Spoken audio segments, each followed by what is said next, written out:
Okay, let's get to some design stuff. So one of the biggest things, we do all these elevated centerpieces, and the big question is, we have all these rental risers, and which riser, and the brides will just glaze over, because like, oh, I don't know which riser to use, it's too much.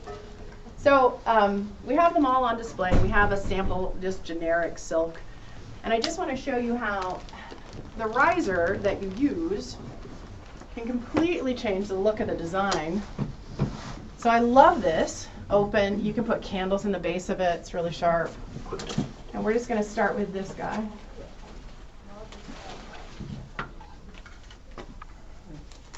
And I just kind of cheated and did one side because I'm lazy like that.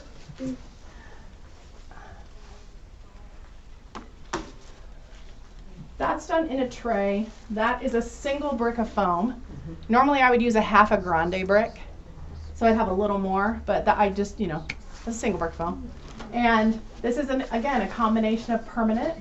I love this ranunculus. I'm sure you can find a ranunculus like that somewhere in the world. I don't know. And then the clematis. I love that purple in the clematis. And so this, on this look, that's one look. If we change it up a little bit, this is the smaller version, taller version of that one vase I was using. Again, not super expensive.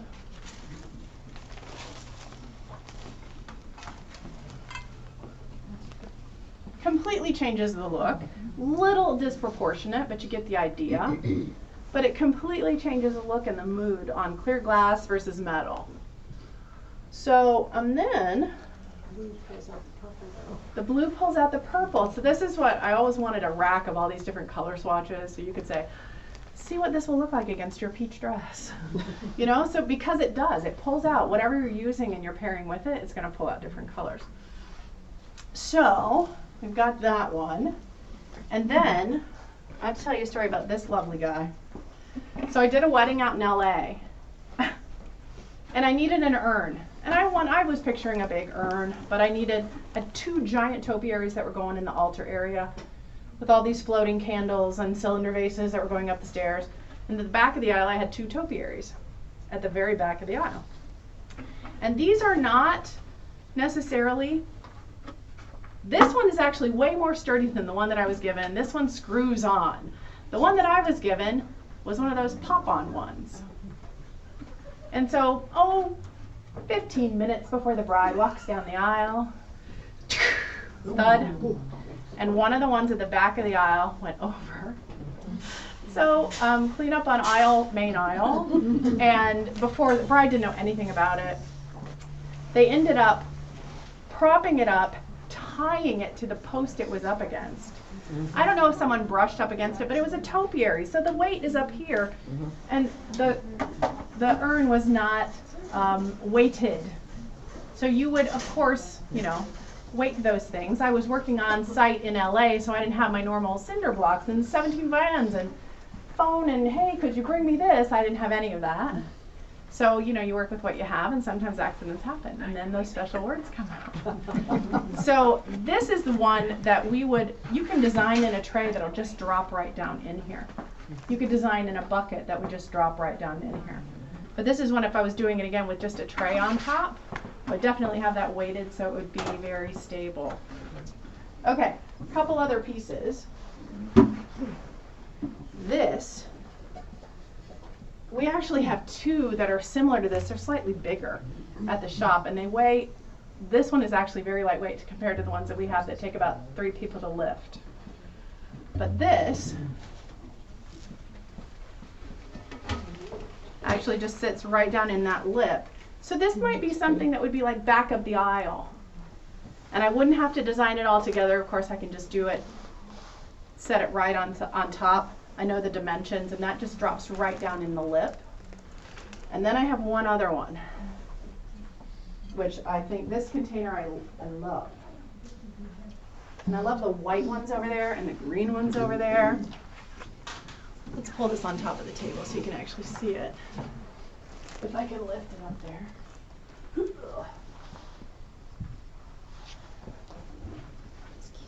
Okay. I love this.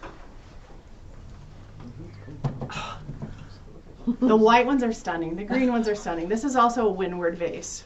I love the coils on that. Here's my issue. My only issue. If I add this to that vase, if I can pop it out of here.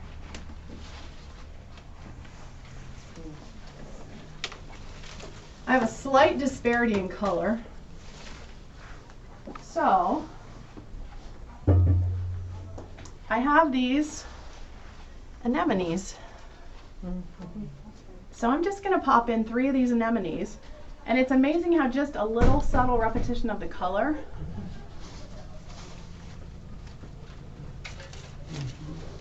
can pull in that base color.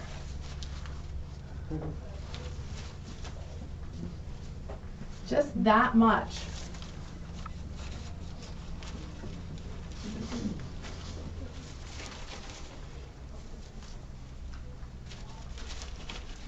And if you look at this design again, I've got those antique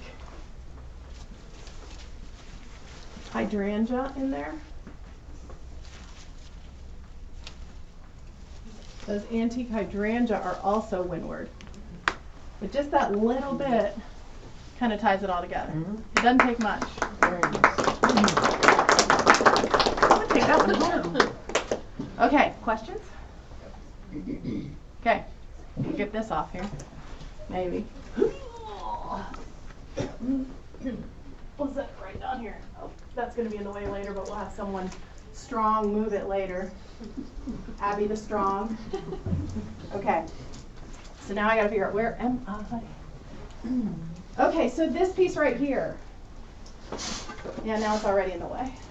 You want to come move it, Abby the strong? I will move it. Okay. So hopefully you can see this. So construction-wise on this, I designed this flat on my table. That's in a triple brick tray. What did I do? Oh yeah. I had the chenilles laid on top before I designed it.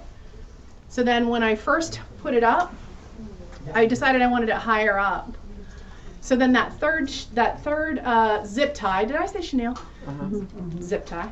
The third zip tie, I added on, I slid it up and then I added in a zip tie right here because that's where this brace is, and just layered it right through the design and then zipped it around. So that is a half a brick of foam. I'll show you in, this is 2/3 of a brick, but I just cut it like this. If you have one of those lovely floral foam knives, they're wonderful, but you can get a skinny little thin bladed knife. And then if I've got any ridge, I just kind of sand that ridge off. Pan glue, soak it, and actually before I soak it, I'll tape it. So this is one of those instances where I'm going to tape it and pan glue it. Now, a little bit of advice. When you're connecting bricks in series, if you don't put a barrier between those bricks, it will leak like a sieve. So here's what I used to do. I used to take a piece of the foam packing material that would come in your flower boxes or the cello sheet, and I would put a little piece of cello sheet like in between the bricks so that I don't have more than one continuous brick. I don't have 3 bricks or 2 bricks on top because it'll just drain all the water out. So I want to have some sort of barrier that's a water stop. And then when I was in Wichita, one of the gals in the audience said, well, couldn't you just do this other thing that you just showed us? And I'm like, oh yeah, you could. I haven't shown you that yet. So I should take a time and show you that right now before I get to this piece. So we do a lot of things with floral foam chunks. That's how it's on in my menuing, it'll say floral foam chunk. A floral foam chunk is literally a chunk of floral foam. It looks like this. You notice on the bottom of that, I've taken that and I've dipped it in hot melt pan glue, and then I've shaken it off so I have a flat sealed surface. So this came about when we didn't have any igloos. Actually, it came about before that when I needed something in between a mini deco and an igloo. I needed a cake topper, but I didn't have what I needed in the right size. So I took a little foam chunk, cut it to my perfect size, dipped it in pan melt glue, and then I soak it. So this has a waterproof barrier, so nothing is going against the cake. If I'm doing this on a table around the base of a lantern, nothing is getting on the table because I have a waterproof base. So I've done that on these. Going a little bit out of order. Go a little bit out of order. This is a firewall. What's that? Everybody's like, wow. I know. Okay. So doing something on top of a candlestick. If you've got an edge like this on the candlestick, which these are beveled on the bottom of them, and let's say my igloo is too big, or my grande igloo is too big, or my other igloo is too small, or whatever. So I have cool candle,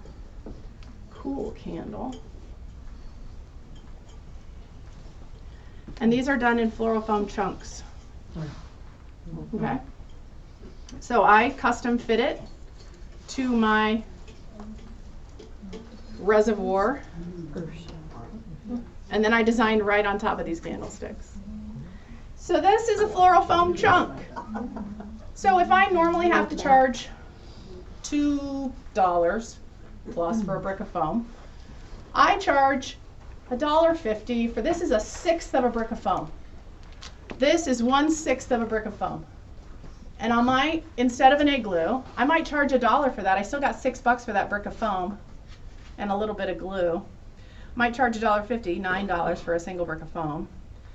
This last weekend, the same weekend I was wounded, we have this giant balcony railing, and it was Southern Smilax zip tied to this huge balcony railing. And she wanted flowers up there. And we went from full floral all the way across, and then she saw the price tag and went, no, let's back that off a little bit. So I did half brick floral foam chunks and just did the same thing with a half a brick of foam because I had 3 stems of hydrangea in it. And we dotted those 3 stems of hydrangea all the way across in 10 chunks, half brick chunks of foam. Because it only, I didn't need a container. No one's going to see it. It was midnight foam. It was very sparse as far as any greenery goes. People are up there for cocktail hour. So I actually have done this as big as a half a brick of foam. And how did you attach that to the rail? That particular railing is flat on top by about 6 inches wide. So as everything went over the edge, in the blank spots, I could just chunk my chunks. I could just chunk my chunks. Yeah. Okay? So, in Wichita, to back up a little bit, in Wichita, because I had shown this already, and I'm normally putting something in between here, this lovely designer in about the 4th row says, couldn't you just dip it in the pan melt glue like you did? I went, yes, you could. What? Absolutely, you could do that. So now when I do this, as I'm gluing it, I'll do this little thing. I'll let it dry a little bit, or I'll just set it on top of the water to cool it a little bit before I pan melt it into that. So if you look at this, you'll see there's a barrier of pan melt glue right there. Like, yes, I'm always learning. What's the last new thing I learned? I learned from a designer in Wichita, Kansas. Okay, moving on. So foam chunks, cool. You'll use that, yeah? Yeah, yes. And that is what happens when you bend your stem of hydrangea and you don't take it out and recut it. Then you take another stem of Lysianthus and you fill in the hole where the hydrangea was. Okay, cool? All right, cool.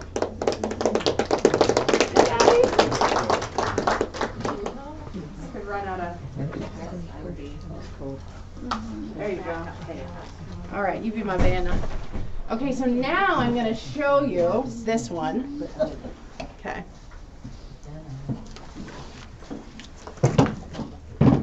Okay, so we're going to finish off this arch.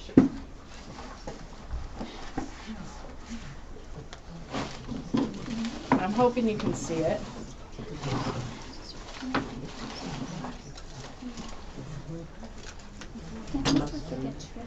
So this is just attached, it's zip tied on. You're going to see this thing move as I'm designing it, but that's okay. I'm going to put a little drip thing underneath it. In the real world, I would design this separately. I wouldn't design it on site, but I'm just going to show you. And I'm going to create a hot mess. Because I'm just going to pitch it on the floor. Hope you don't mind. So I've got my salal. And I'm going to design right in line with my hex. I'm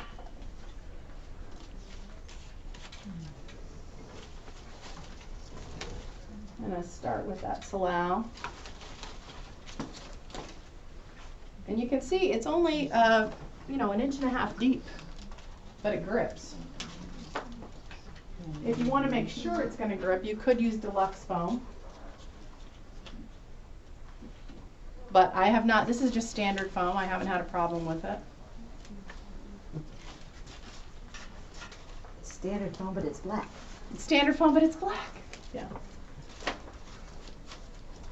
So hopefully by the time I get this done, it will look remotely like the other piece on the upper side there.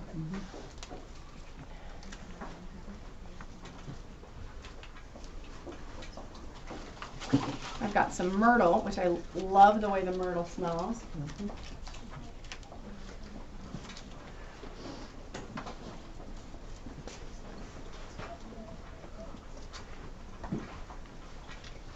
Make a little bit of a drape off that side. I've got some podocarpus. Now you hear it dripping.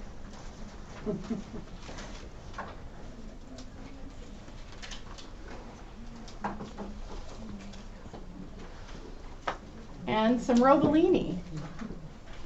We've got a lot of designs that, a lot of looks now that are sort of in the throwback Art Deco, Monstera, Palm, Robellini look. So I'm just adding a touch of that. I'm going to start with some of these gorgeous roses. And if this starts to slip, then you'll really hear some special words.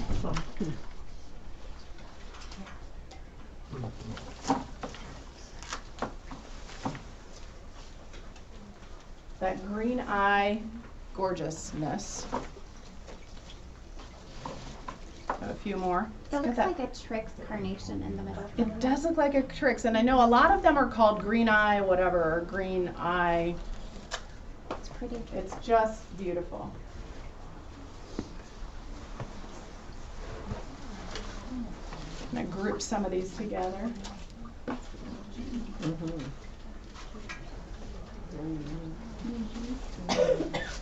And then this ruffly loveliness is somewhere in that fan deck.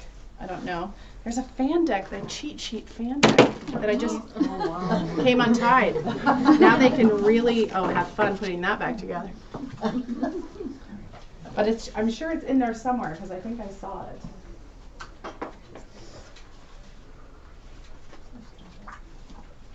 Some toffee. We'll sink those toffee down in. I'm going to try to do what I did on that one, and on that one I recessed the toffee just to pull a little warm color down deep.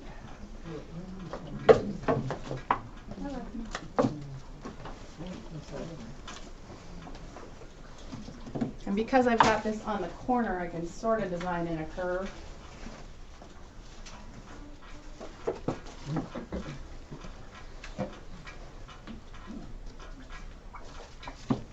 Or just let it trail off a little bit.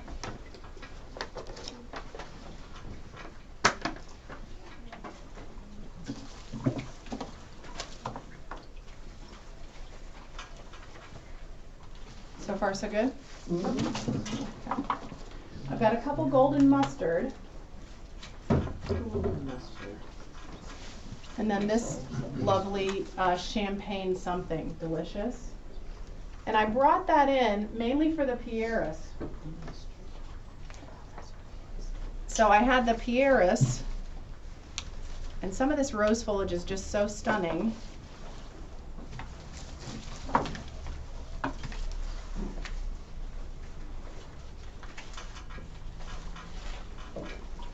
Pivot, change of plans. So I didn't have anything that really repeated the color of the Pieris. So that's why I looked for a creamier something that would just repeat that color.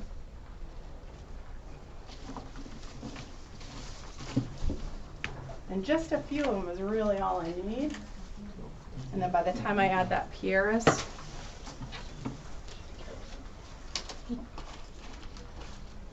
now if I was doing this for real life, you know, I would make sure that everything was well balanced and everything was covered and all of that good stuff. But you get the idea, right?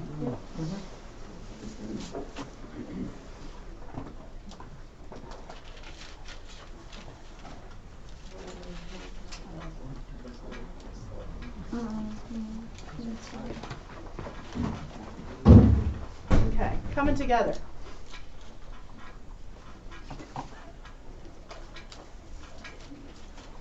And you, of course, could design as wild as you want, like bringing it further out. Kind of crazy vining organic look.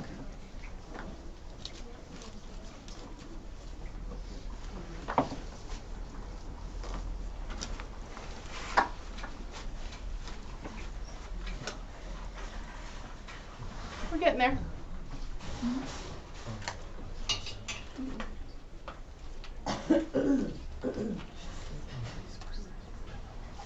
And then the Pieris. And then, of course, I'd have to know, where is this going to be placed? Is this going to be moved halfway through? Is it going to be, you know, we're doing a lot of room flips now, ceremony, and then they come back, and we have to flip the room for the reception while they go somewhere else, like above on the balcony railing, and watch you do all your work. This one I would actually, my zip is a little loose, so I'd actually, you know, if this were for real, I'd make sure I took another one and strapped it in place. Okay, we'll call that done enough. How about that? Cool? Beautiful. What was the name of the foliage that's got with the organdy on it at the top? That's grevillea. That serrated, jagged edge.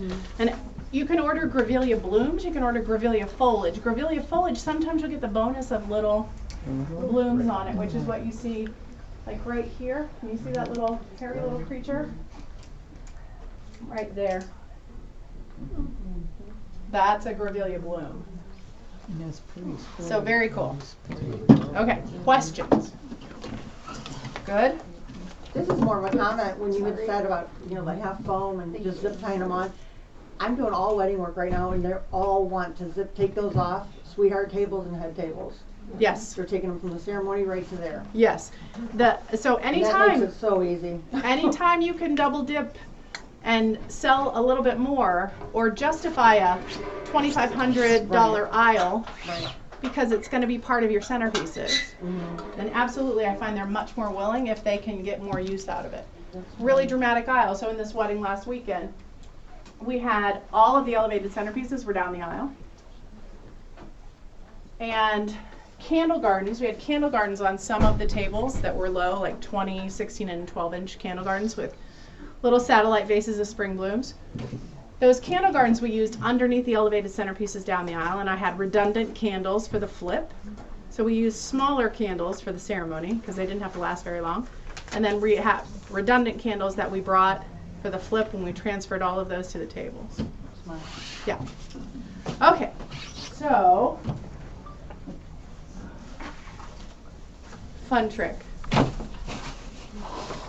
So my son, my youngest son, got married in 2020, 10/10/2020, and at the Baum Opera House. And the Baum has this massive doorway and wanted to do a garland over the doorway. And so I had done this before, but not to this extent. And I said, do we have any cheap? And this is a really nice, this is a nice garland. So normally I would just use like a narrow, inexpensive PVC garland. This is deluxe, so we're gonna go with it because that's what I pulled. So I'm gonna create a garland with this as a base. And, okay. This is pretty much exactly how I did the one that went over the doorway at the Baum Opera House. I used leather leaf and Salal, but I'm going to use Robellini and some magnolia, because I had magnolia and silver dollar. But in the one that I did for the wedding, I used leather and Salal, were the less expensive greens, and then magnolia and silver dollar eucalyptus over the top. So that, I'm just going to layer in my foliage, and then I'm going to use the fronds themselves of the garland to tie that in. I'm going to lay in some Robellini.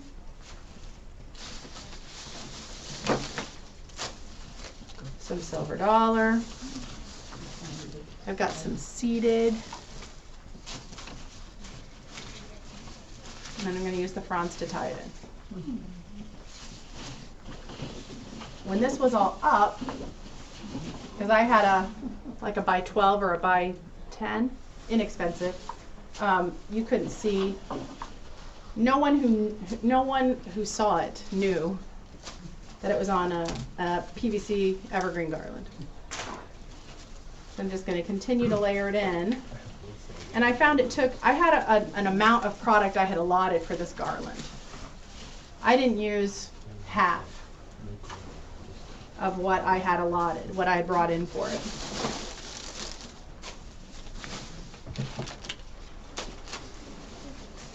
Just find some of those fronds. When I get a little bit further, I'll hold it up so you can see it.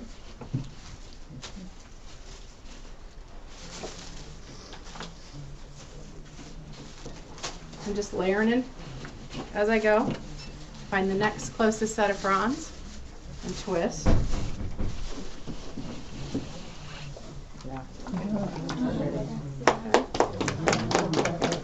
You can use it summer, winter, or fall. Pardon me? You can use it summer, winter, or fall. You can use it summer, winter, or fall. We do a lot with, during COVID where we couldn't get wreath forms, we did foam chunks on PVC wreaths to do our sympathy wreaths, tribute wreaths. Do what you gotta do.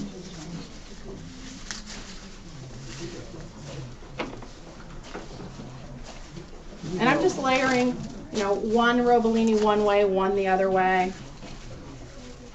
Catching that up.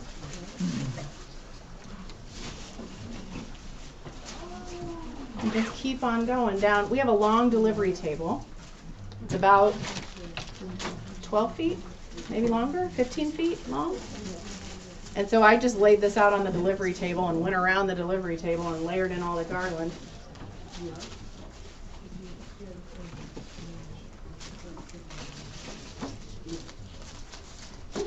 I won't go all the way through, but we'll get almost to the end of this. But far less product and far less time.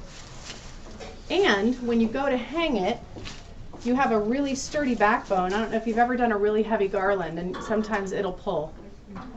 So every garland has a spine and a binding agent. And so sometimes if that binding agent slips on the spine, the whole garland will start to slip. You don't have that with this because this spine isn't going anywhere. Nothing is slipping.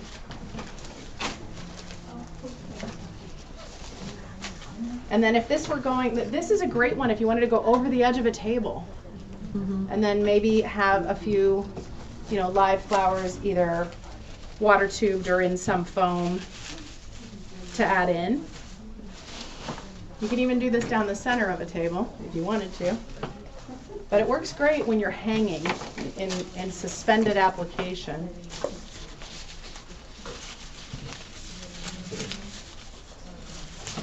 I've got enough to go all the way to the end, so we're just going to do it.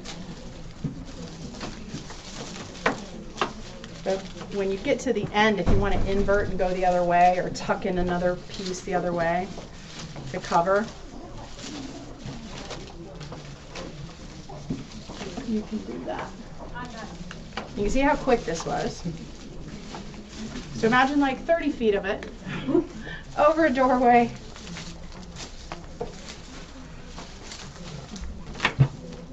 We'll call it.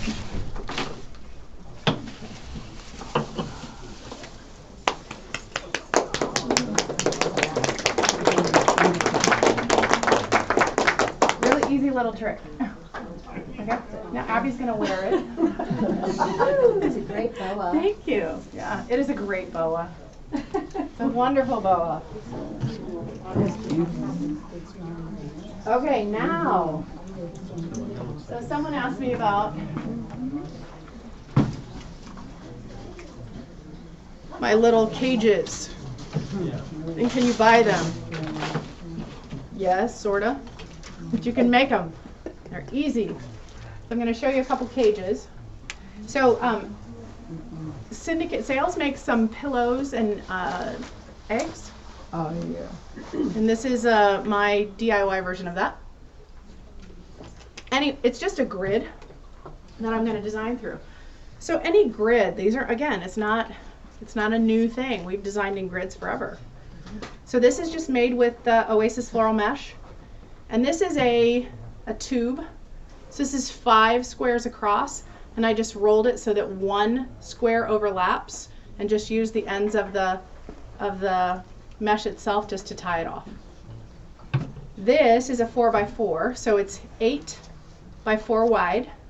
I just folded it in half and then arc it a little bit. I can use that as a grid. Why would I use a grid versus just a hand-tied bouquet? Sometimes if I want a looser area or I want more separation, maybe not as much product, you might want something that's going to give you a little separation between the blooms and not have them all bunched together. Because a normal hand-tied, you would start in the center and spiral your way out. This, I normally start on the outside. I still try to keep the stems in a spiral because when I cinch it all off at the end, I want to make sure I don't snap anything.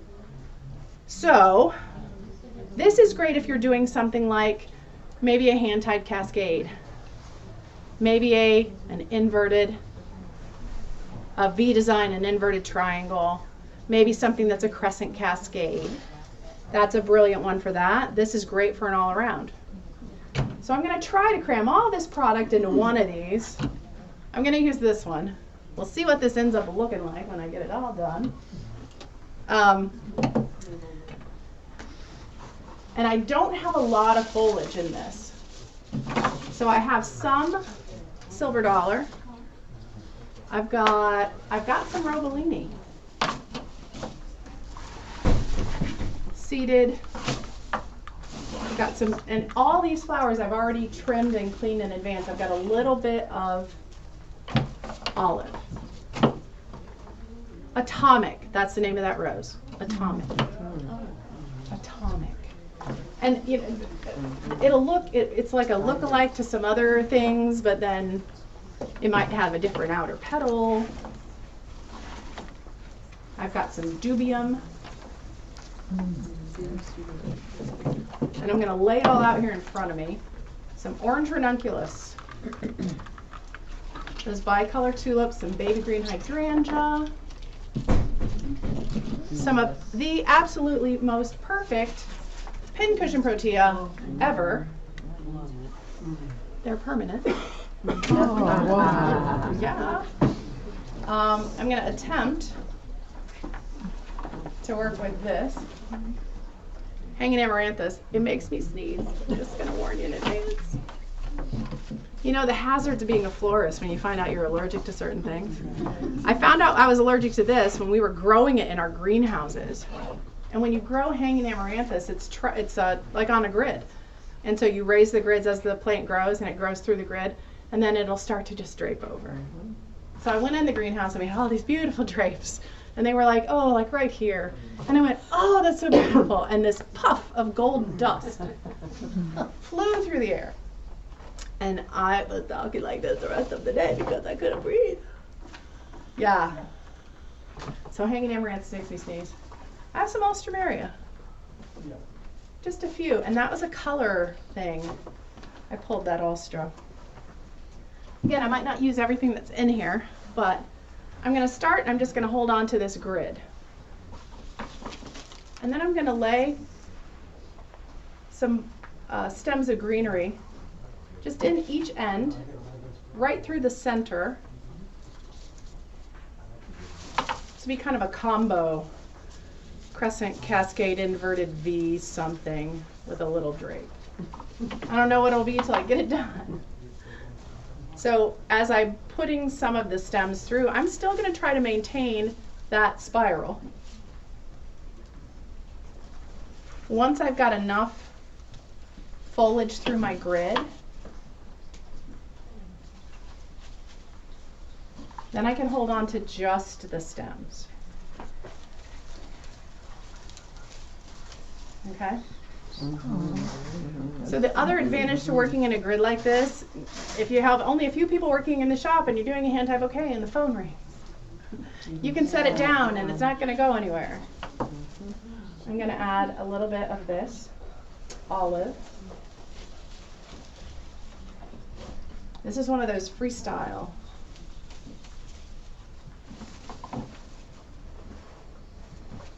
The trickiest part with doing a design like this is fragile stem flowers when you go through that grid, or when you start to get so many flowers in here.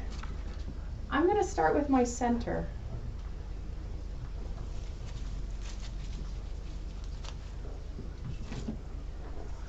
And I'd put those perfect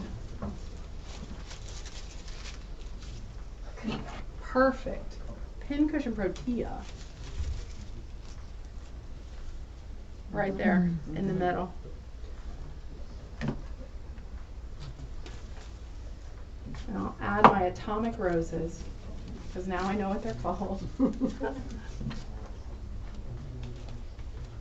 And this grid, I made a little bit larger. You know, I've snaked that through.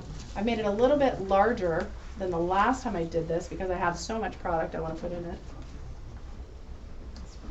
Big dramatic.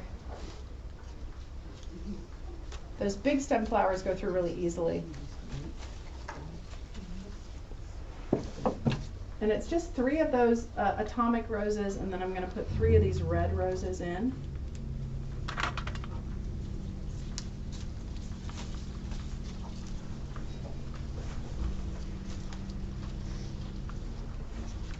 And the nice thing about that grid too is you can move and shift without losing the entire design.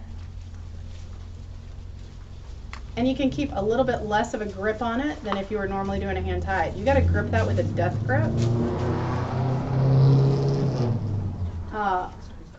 Because your hands cramp, and then we have the biggest thumb muscles of any profession, I swear.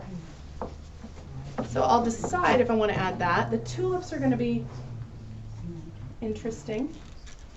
I'll look down through there and see where my tulips are, and then be very careful not to break it, because this one I wanted to be really deep in the design, and really short stemmed. So I did that on purpose, right? But that's when you go to tie it off. When you go to tie it off, if you don't have them spiraling, it becomes really easy to snap, especially a fragile stem flower like that. We're going to try not to do that, and then I might just give up and say, oh, screw it, I'll add these in later. So after you're working through the grid, you can always add in blooms on the outside of it. See how she did that? So the dubium, nice sturdy stem flower.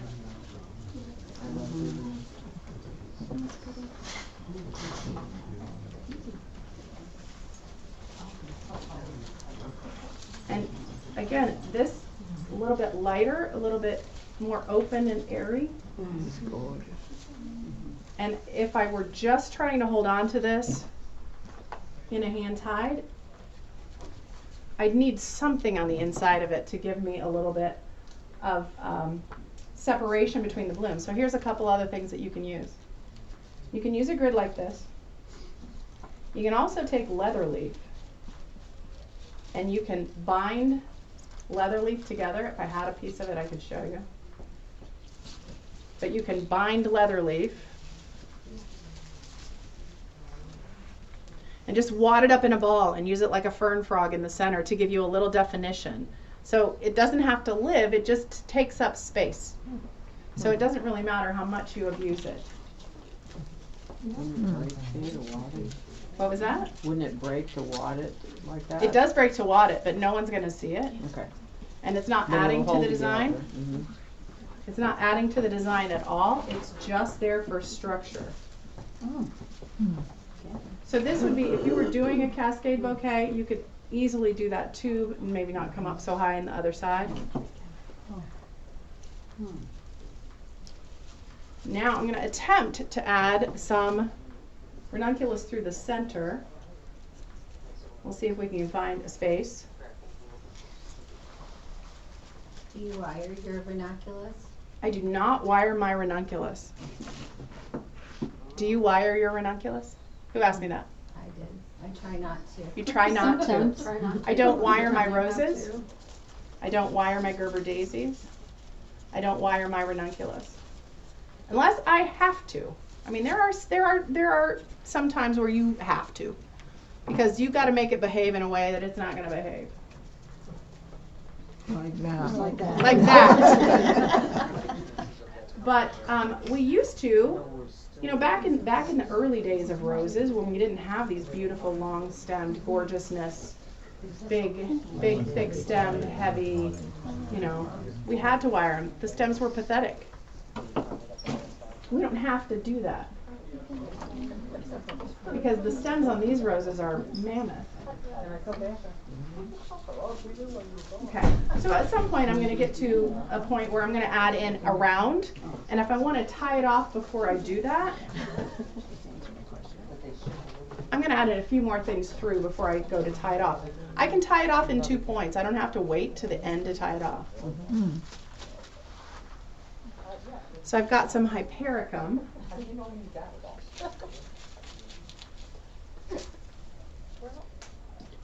I'm going to add in this last piece of, okay. Definitely a side to side. I'm going to make sure I get some more blooms on this side. Hydrangea. These are ones that I want to make sure I cover up that cage. And so as I tie it off, I'll go ahead and add these on around the outside. And now it's bigger than my hand, okay? This is bind it tape. And this is exactly how I use it every week. Okay. I cut off a piece. Like that? Like that, every week. This is it. You should have done this before, right? So I'm going to, if you're not familiar with bind it tape, it's a silicone tape. It's stretchy, but it's not sticky. Okay? So it sticks to itself. But it's not sticky. I'm going to set this down. I'll show you this bind it tape. So this is bind it. Okay? So it's stretchy, like a stretchy flat rubber band. So to tie off a bouquet, I'm going to start, I'm going to wrap it around, and it will stick to itself, but it's not sticky. So you're stretching it as you're wrapping it.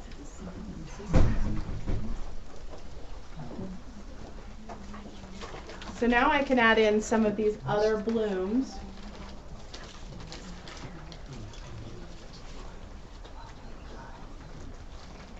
tray.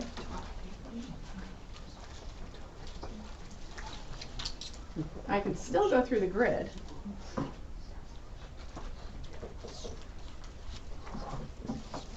I've got the more kangaroo paw.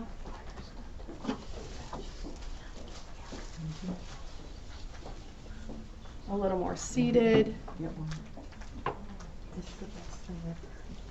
And if I needed to take another piece around, and now in Europe what you'd see is some tape like I have in my toolbox. It is like this, except it's sticky. And they'll just tape around as they go.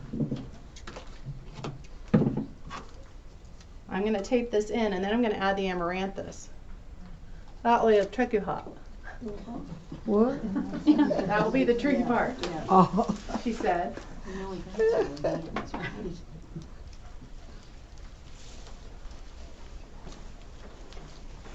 That is so pretty.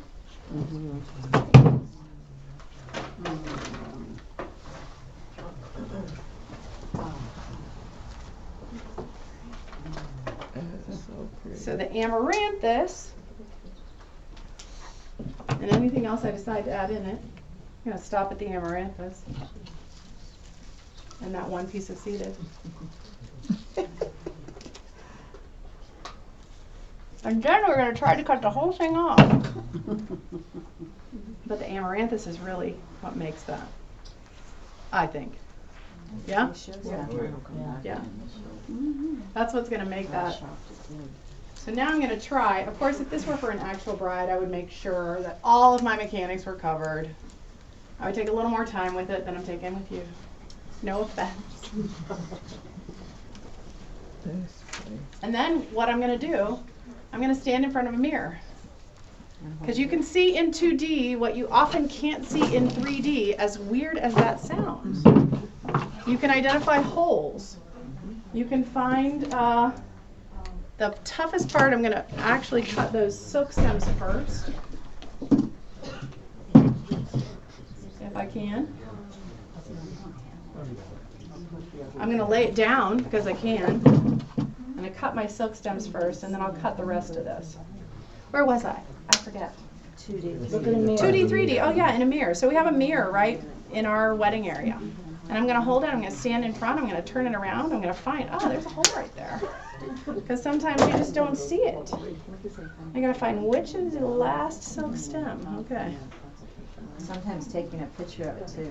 Yes, taking a photo. And if you've ever done a photo shoot, you look at it through a camera is entirely different than if you look at it with your eyes. Okay, now I'm going to try to cut this off. I got some pretty gnarly stems in this. And not just those silk protea. So the nice thing is, because this is spiral for the most part, I can squeeze those stems together and cut. And then if I'm really trying real hard, maybe, we'll see. Stand it up.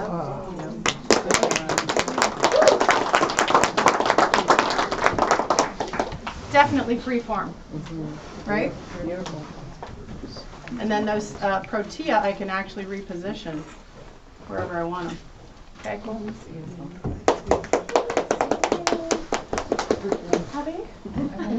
I'll catch it. You'll catch it. I would, of course, cover up that mechanics where I had, yes, I would absolutely cover that up.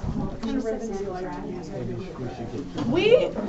question up here is what kind of ribbon do we like to use? We are still double-faced satin people. Sometimes we'll use a grosgrain, sometimes we'll use a raw edge ribbon, just depending on the overall look.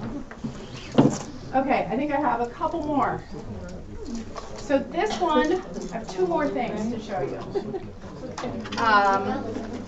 And I'm going to lift this piece up. I think. I'm going to try. A little bit, maybe. This is a cool little apparatus. And I'm going to design on it for the first time.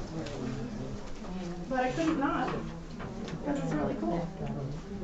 So, the next use of this. So this is the fancy chicken wire, right? I might have some audience assistance. I don't know if I'll need it. I'm going to fold this into a loose tube of sorts. I've just pre-cut a section. And I'm just rolling the ends in. And I've just created this loose chicken wire. And I have some zip ties. We all do that, yes? Yes. Okay. Have to. Much to our dentist chagrin. Miss Abby. How many more does she need? Much to our dentist chagrin, right? What? Hang on. I'm going to zip tie this. Just go like that. I'm going to have you hold it while I try to zip tie through here. So I'm just zip tying this. This is my framework.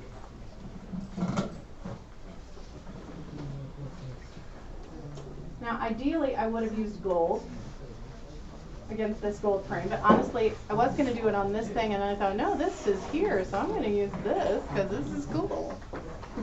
So, and we're going to we'll go right with the curve of this. We'll do a couple more zip ties, and we'll start adding in stuff. This is a really easy technique with a couple caveats. So, we love our venues, and we have lots and lots of vendor recommendations. The wedding I did this past weekend was the caterer's daughter. We have a lot of word of mouth is our biggest advertiser. And so we want to make sure we don't alienate our venues. And so, and we hear it. You guys are so good. You're in and out. We were in and out. We did the entire setup before the flip in an hour and 45 minutes. And it was a lot to do. And so they have people that would do that tower and design it on site, make a mess. There are certain venues we can't get into. And we don't have enough time to get into to do the designs. I'm going to add one more zip tie to this. We don't have time to do it on site. You wouldn't want to do this on site. I mean, you could if you really cleared it with your venue in advance. And I'm just taking baby's breath and wedging it right through my grid.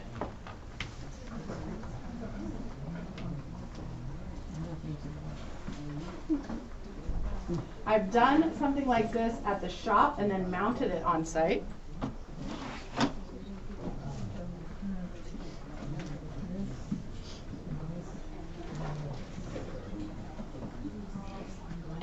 You would not want to water tube all this baby spray.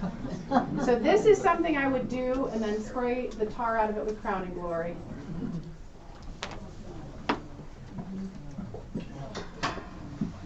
It's going to work kind of backwards. Hopefully that's okay. And it's really easy just to go right through those grids. We did this on one head table where I had a snake like that and it snaked along the front of the head table. And then, of course, the best laid plans, we thought it was going to be a table skirt that we would attach to, but it was not a table skirt. It was the tablecloth. And so the weight of this pulled, so we had to pivot. It was beautiful. So it laid on the top edge and then it would dip down periodically and then it would trail to the floor. So just, you know, slight variation. I also have some Caspia. Febreze is lovely for Caspia.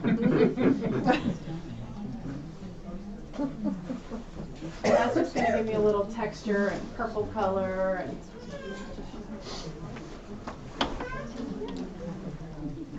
And I have a couple different, How long will this last? Like,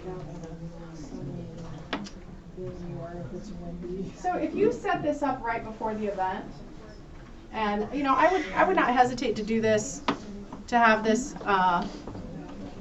you know, put it on site as long as I crowned the snot out of it. Because crown again is an anti-transpirant. It coats, it helps keep the moisture in. So I would crown it, and then I would think it would easily last for the event. I wouldn't want to set this up a day in advance.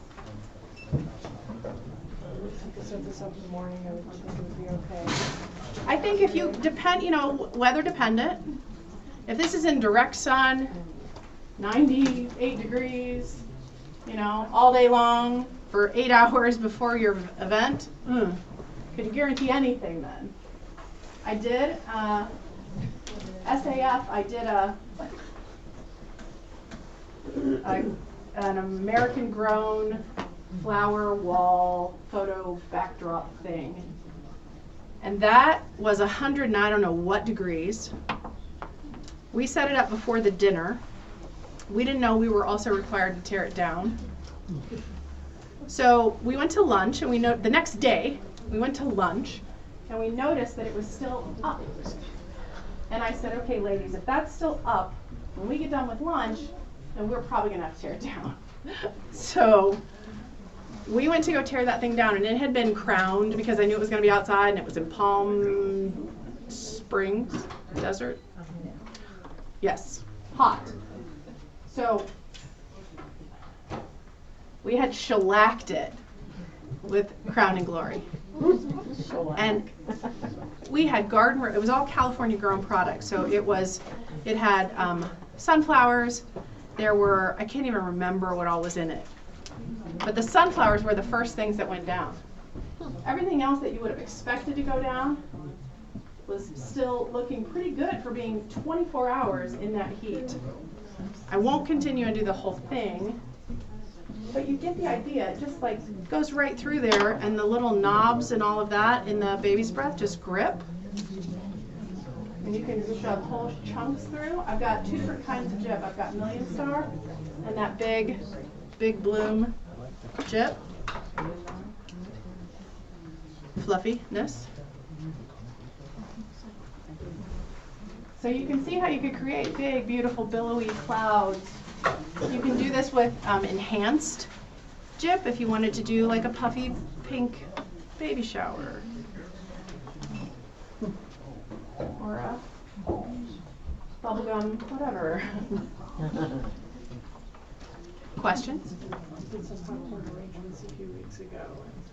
Yeah. It was for trivia night. Popcorn arrangements would be great with something like that.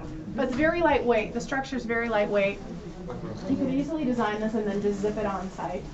You could, of course, take a few reserve bloom or reserve bunches that you hadn't used before, and that you reserved back and held back, and then add it on site as you need to, because sometimes the curve and whatever. But really easy technique, easy to do. Cool. Very. All right. I have one last piece, I think. One last piece, yes. One last piece and a hot mess up here. How much baby's breath do you use, like for a foot or 2 feet or 3 feet? Do you know? So When you're doing something what I like had that? in this was I had one bunch of Million Star, 2 bunches of the Big Bloom, and 1 bunch of Caspia. I still have most of the bunch of, like half a bunch of Million Star, at least half a bunch of Caspia, and some of the other bloom left. So, I mean, it's going to take more than you think to create that cloud. But, yeah, when I did an 8-foot runner, and it was hand-done garland. I just hand-wrapped the garland. I mean, it went really quick once you get I think I did that one on ribbon. I used my ribbon as a backbone that blended into the tablecloth. Lots of ways you can do it, wire, ribbon, whatever. And it took 5 bunches of baby's breath, and I know that because I only allotted 4 bunches of baby's breath. And it took 5 bunches to cover 8 feet in the fullness that I needed to do a baby's breath runner down the center of a table. Okay? Thank you. Okay, now I'm going to try to do. We're gonna push this back. I'm going to take this beautiful vase, which I love. That scallop vase. We'll turn the tag to the back. And then I'm going to show you this. Do you fill them with water when you use these? I have a lot of these, and I always fill mine with water. We often fill them with water for a couple of reasons. This one I wouldn't hesitate to use not with water in it. But some of ours we need water in for just the weight. If the foot is such that it will accommodate, if the foot is such that it makes the heavy arrangement stable, it's when you get into trouble is when that foot is smaller. So this one, yeah.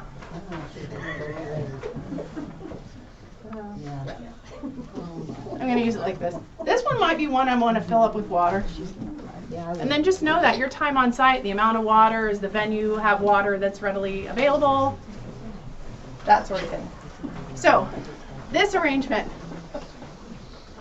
this has a combination of silk and permanent, fresh and permanent flowers. This is fresh hydrangea. This is permanent hydrangea. Permanent. These beautiful peachy hybrid delphinium. I've not seen that in real life. They're gorgeous. And they look so natural. Tulips are fresh. This stuff that is desert something I can't remember. Desert yearning. What? Desert yearning. Desert yearning. Got it over there this week. It's Yes, desert beautiful. yearning. I thought, And then I've got some green kangaroo pods, like a silvery white. Just textural yummy. I love this. And then contrast is huge in this one. So between big glossy green rolled aspidistra and the dusty miller, and the palm and the smaller leaf, the robellini, and then the silver dollar eucalyptus. So it's lots of contrast in here. It makes it very interesting. And then I'm going to add in some drama, right? Because why not? And I had an entire event.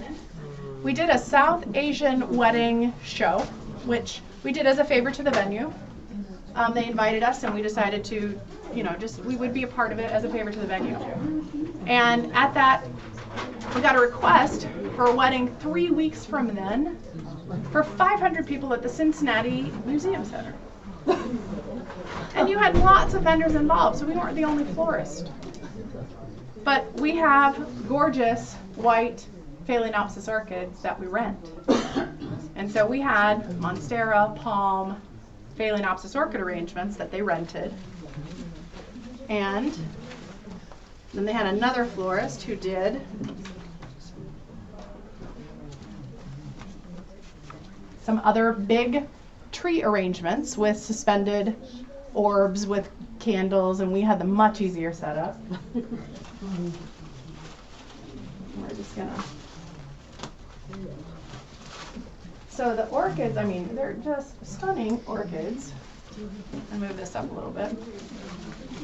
So I've got 3 different heights of my orchids that are trailing. You could make this, I've done this, kind of skewed it to one side, but then we're gonna lift it up on this thing. Maybe. You need some help? And that just sits right down in that lip. Okay?